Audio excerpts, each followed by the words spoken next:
সকাল সকাল অনেক বৃষ্টি, বের হয়েছি একটু বাজার করতে, তরকারি কিনতে হবে।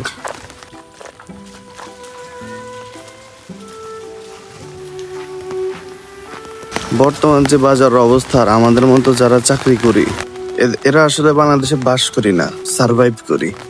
দেখি কতটুকু কি করা যায়। আসসালামু আলাইকুম। চলে আসলাম কাঁচা বাজারে।